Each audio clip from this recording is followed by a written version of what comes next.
जय हिंद बच्चों, कैसे हो आप सभी। आई होप आप अच्छे होंगे, मस्त होंगे, बिंदास होंगे और अपनी पढ़ाई अच्छे से कर रहे होंगे। तो आज का हमारा जो टॉपिक है, आज हम डिस्कस करेंगे the distance between two points in a plane, means 2D के अंदर। तो चलिए इस कॉन्सेप्ट को अच्छे से समझते हैं, फर्स्ट विद द एग्जाम्पल, और फिर इसके फार्मूले को ड्राइव करते हैं। तो देखिए, अब मान लीजिए जो बुक्स में गिवन है, ये हमारे पास एक ट्रायंगल है। तो अगर हमें बोले कोई कि आपने ना कोई दो पॉइंट के बीच का डिस्टेंस फाइंड आउट करना है, तो आप इन, जैसे मान लीजिए point A this and point B is this, point A ये है and point B is this. तो आप कैसे फाइंड आउट करोगे the distance between these two point. अब देखिए, इसमें ना अगर मैं एक ट्रायंगल बना लूं, ये ट्रायंगल, दिस ट्रायंगल, और ये 90 डिग्री का है, आप देख सकते हो। और अगर मुझे ये बेस पता चल जाए, दिस वन, और ये हाइट पता चल जाए, तो मैं पाइथागोरस थ्योरम का यहां पर यूज कर सकता हूं, बोधायन पाइथागोरस थ्योरम का यहां पर यूज कर सकता हूं, और फिर इससे ये डिस्टेंस निकाल सकता हूं। अब देखिए, बोधायन पाइथागोरस थ्योरम होती क्या है। बोधायन पाइथागोरस थ्योरम,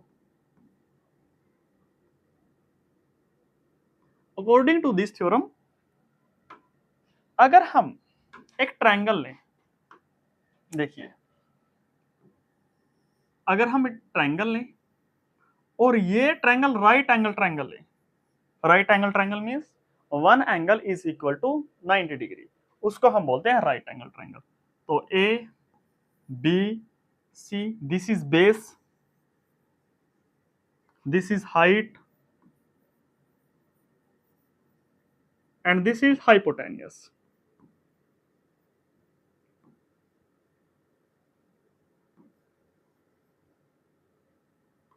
तो ना जो हाइपोटेन्यूस का स्केयर है वो किसके बराबर होगा, जो हाइपोटेन्यूस का स्केयर है अकॉर्डिंग टू दिस थ्योरम, वो किसके बराबर होगा, वो हाइट के स्केयर के प्लस बेस के स्केयर के इक्वल होता है। और इसको हम बोलते हैं बोधायन पाइथागोरस थ्योरम। तो देखिए, तो अगर मुझे बेस पता चल जाए और हाइट पता चल जाए तो मैं निकाल लूंगा। अब बेस कैसे पता चलेगा, देखिए इस फिगर को आप ध्यान से देखिए। अब मुझे ये निकालना है, ये डिस्टेंस।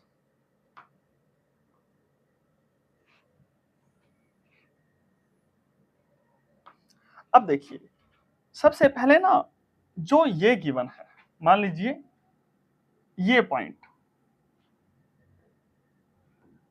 ये पॉइंट देखिए, ये पॉइंट गिवन है और ये पॉइंट गिवन है। तो यहां से लेकर यहां तक का जो डिस्टेंस है वो देखिए कितना है, वो बताएगा इसका एक्स कोऑर्डिनेट मींस 3। तो यहां से लेकर जो यहां तक का डिस्टेंस है, दिस इज 3 यूनिट, और जो यहां से लेकर यहां तक का डिस्टेंस है वो इसका एक्स कोऑर्डिनेट बताएगा। तो ये आप देख सकते हो कि जो ये डिस्टेंस है, this is 9, this is 9 unit. तो मुझे ये फाइंड आउट करना है दिस डिस्टेंस। और इस डिस्टेंस को कैसे फाइंड आउट करते हैं, अगर मैं इस टोटल में से इसको सब्ट्रैक्ट कर दूं तो मेरे पास ये डिस्टेंस बचेगा।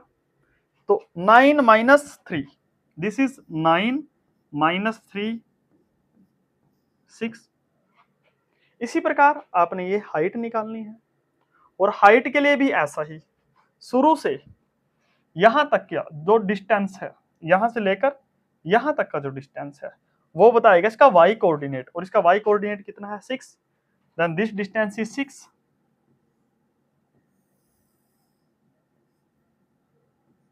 और फिर ये डिस्टेंस, और ये बताएगा इस पॉइंट का वाई कोऑर्डिनेट, एंड इस पॉइंट का वाई कोऑर्डिनेट कितना है, 4 है। तो दिस इज 4, ये आप देख भी सकते हो, दिस इज 4। अब देखिए, तो मुझे ये डिस्टेंस फाइंड आउट करना है, और ये डिस्टेंस फाइंड कैसे करेंगे, टोटल में से अगर मैं नीचे वाला सब्ट्रैक्ट कर दूं तो मेरे पास कितना बचेगा, 6 minus 4, 6 minus 4 that is equal, ये आया। अब आप इसको थोड़ा सा एनालिसिस कीजिए। अब अगर मैं इसमें बात करूं तो ये मेरी ट्रायंगल है, ये कितना आया, 6, दिस इज बेस 6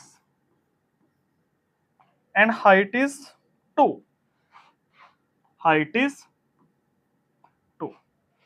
तो अब मैं अगर यहां पर पुट करूं तो 2 square plus b square that is 6 square and 2 square is 4 plus 36 that is 40। तो जो हाइपोटेनियस आया वो कितना आया हमारे पास, 40। तो रूट अगर हम हाइपोटेनियस निकालें तो √40 बी ए आया हमारे पास, ऐसे निकालते हैं। अब इसी को ना हम एनालिसिस करते हैं। देखिए ना, इस पॉइंट को आप मान लीजिए x1 comma y1, this point is x1 comma y1 और ये पॉइंट क्या है, this is x2 coma y2। तो हमारा जो बेस आया वो कितना आया, वो हमारे पास आया 9 minus 3 and what is 9, 9 is x2 minus what is 3, 3 is x1। तो ये आया। इसी प्रकार अगर हम हाइट की बात करें तो व्हाट इज हाइट, हाइट देखिए ये आई हमारे पास 6 and what is 6, 6 is y coordinate of this point means y2 and minus 4, 4 is what, y coordinate of this point, तो मीन्स y1। और अगर हम इस रिजल्ट को इस थ्योरम में पुट कर दें तो हमारे पास जो डिस्टेंस आया, दिस डिस्टेंस वो कितना आया, दैट इज जो डिस्टेंस आया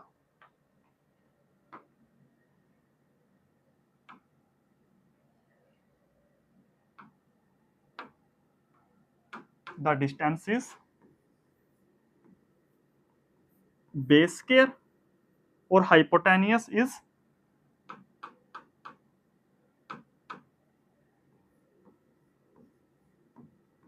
equal base square plus height square. And what is hypotenuse? Hypotenuse is the distance between 2 points. So this is distance square and base is what? Base is x2 minus x1 का whole square and what is height? That is y2 minus y1 का whole square। और इसको हम बोलते हैं distance formula. इसको हम क्या बोलते हैं, डिस्टेंस फॉर्मूला। एक्चुअली में ना according to the correct reason इसको ना डिस्प्लेसमेंट फॉर्मूला बोलना चाहिए, क्योंकि देखिए इसके पीछे रीजन क्या है। अब मान लीजिए एक पॉइंट ये है, एक पॉइंट ये है, तो इसका जो डिस्टेंस है वो तो कुछ भी हो सकता है, बट इसका डिस्प्लेसमेंट ये होगा, स्ट्रेट लाइन होगा। और हमने क्या निकाला है, हमने एक्चुअली में स्ट्रेट लाइन ही निकाला है। लेकिन हम मैथ में जो छोटी क्लासेस हैं उसमें डिस्टेंस और डिस्प्लेसमेंट को सेम मानकर चलते हैं। इसी प्रकार इस जो फॉर्मूला उसको हम डिस्टेंस फॉर्मूला बोलते हैं as compare to displacement formula, लेकिन ये होना चाहिए एक्चुअली में डिस्प्लेसमेंट फॉर्मूला। चलिए अब ना एक बार मिरर इमेज के बारे में थोड़ा सा देख लेते हैं। मिरर इमेज देखिए, जैसे मान लीजिए अगर मैं वाई एक्सिस ये मैं मिरर लूं और मैं एक पॉइंट लूं दिस वन, और इस पॉइंट के जो कोऑर्डिनेट है that is 3, value of X that is 3, that is 5, value of X that is 5 and value of Y that is 3। ये ठीक है। तो अगर मैं यहां पर एक पॉइंट रखूं और ये मिरर लगा दिया, तो इसकी जो इमेज है मुझे वो कहाँ दिखेगी? तो अगर ये इमेज है तो इसकी इमेज जस्ट इसके अपोजिट दिखेगी और इतने ही डिस्टेंस पर दिखेगी। मीन्स ये यहां से लेकर यहां तक 5 डिस्टेंस है, तो यहां से लेकर यहां तक 5 डिस्टेंस पर दिखेगी और इतनी ही हाइट पर दिखेगी मुझे। मीन्स अगर ये डिस्टेंस है -3 तो ये 3 है तो इतनी ही हाइट पर दिखेगी। Means if A is any point, तो इसका जो रिफ्लेक्शन होगा, अगर y को मैं मानू, y मिरर मानू, तो इसका a प्राइम, अब देखिए क्या इसका x का वैल्यू चेंज हुआ? यस, इसका x का वैल्यू 5 से -5 हो गया। किसका y का वैल्यू चेंज हुआ? No, y value same. Means अगर y मिरर है, अगर y क्या है? मिरर है, और x, y का जो रिफ्लेक्शन होगा ना, वो क्या होगा? x का वैल्यू तो नेगेटिव हो जाएगा और y का वैल्यू ऐसे ही रहेगा, ये बोल सकते हो। लेकिन अगर मैं x एक्सिस लूं और इसको मिरर मानूं, तो देखिए क्या होगा। तो मुझे जितनी डिस्टेंस पर ये है उतनी ही डिस्टेंस पर ये मिलेगी, यहां पर मिलेगी, और यहां से भी इतना डिस्टेंस होगा और यहां से भी इतना डिस्टेंस होगा। अब ये डिस्टेंस देखिए, ये 3 है तो ये भी डिस्टेंस 3 होगा। तो y का वैल्यू कितना है? -3, लेकिन x का वैल्यू 5। तो अगर मैं इसको a डबल प्राइम लिख दूं, तो दिस इज x का वैल्यू सेम है लेकिन y का वैल्यू -3 है। मीन्स इफ मिरर क्या है? वो x एक्सिस है, तो देन जो रिफ्लेक्शन होगा ना x, y का, वो क्या होगा? x तो सेम रहेगा लेकिन y क्या हो जाएगा? नेगेटिव हो जाएगा। आप कहीं भी रखकर दे सकते हो, आप इसको रखकर दे सकते हो। देख लीजिए, मान लीजिए ये पॉइंट है, ये -7 एंड -4। अब देखिए हमने ये सोचना है किस तरफ लेना है, x एक्सिस या y एक्सिस को। अगर मैं x एक्सिस को लूं तो ये आएगा, यहां पर -7 है तो यहां पर आएगा, ये इतनी ही हाइट पर होगा। अब ये हाइट देखिए कितनी है? 1 2 3 4, तो ये भी 1 2 3 4 यहां पर होगा। तो इसके कोऑर्डिनेट देख लीजिए, तो इसके कोऑर्डिनेट, अब देखिए y की वैल्यू तो चेंज हुई है, y की वैल्यू कितनी आई है? +4, लेकिन x की वैल्यू कितनी आई है? x की वैल्यू सेम है, -7। इसी प्रकार आप यहां पर देख सकते हो। मींस अगर x एक्सिस मिरर है तो ओनली y की वैल्यू चेंज होगी, x की वैल्यू सेम रहेगी, और अगर y एक्सिस मिरर है तो x की वैल्यू चेंज होगी, y की वैल्यू सेम रहेगी। आई होप ये कॉन्सेप्ट आपको अच्छे से क्लियर हो गया होगा।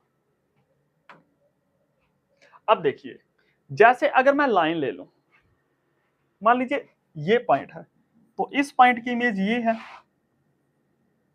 और इस पॉइंट की इमेज ये है, और अगर मैं इन दोनों को मिला दूं तो ये लाइन बनेगी, ये लाइन बनेगी।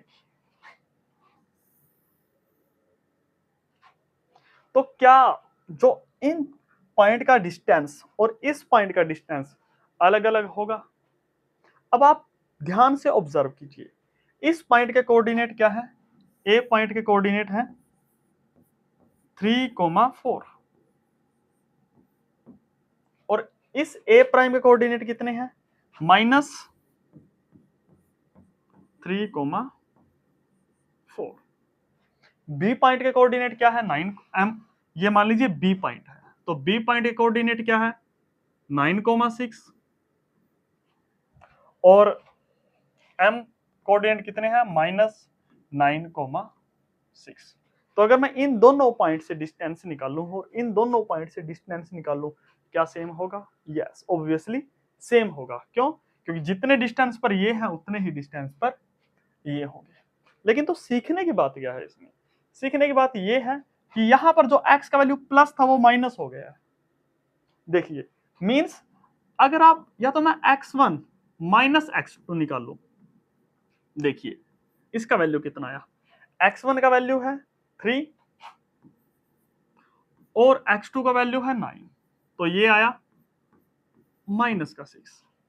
लेकिन यहां क्या आया, यहां देखिए यहां पर x2 माइनस x1 निकालिए एक बार, x2 का वैल्यू है -9 और x1 का वैल्यू है -3, that is -9 plus 3 that is -6। तो अब देखिए अगर मैं x2 माइनस x1 निकाल लूं या फिर मैं x1 माइनस x2 निकाल लूं, तो देखिए तो अगर आप या ये डिस्टेंस के लिए यूज कीजिए या ये डिस्टेंस के लिए यूज कीजिए x का वैल्यू, तो यहां पर जो डिस्टेंस में कोई चेंज नहीं आएगा। कहने का अर्थ ये है, देखिए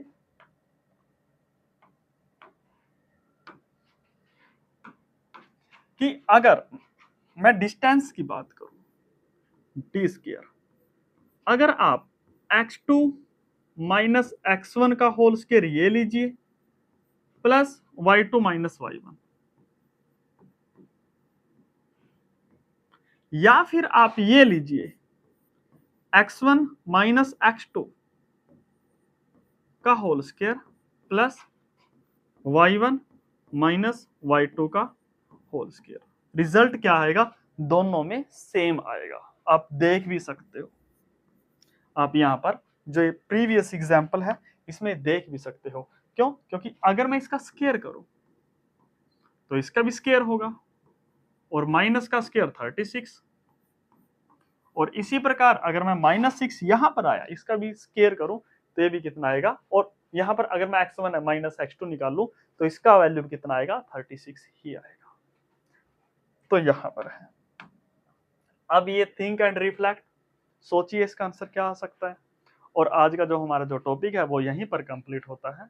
हम जल्द ही मिलेंगे आने वाले लेक्चर में, तब तक के लिए अपना ख्याल रखिए, खुश रहिए, बिंदास रहिए। हम जल्द ही मिलते हैं नेक्स्ट लेक्चर में। Thank you.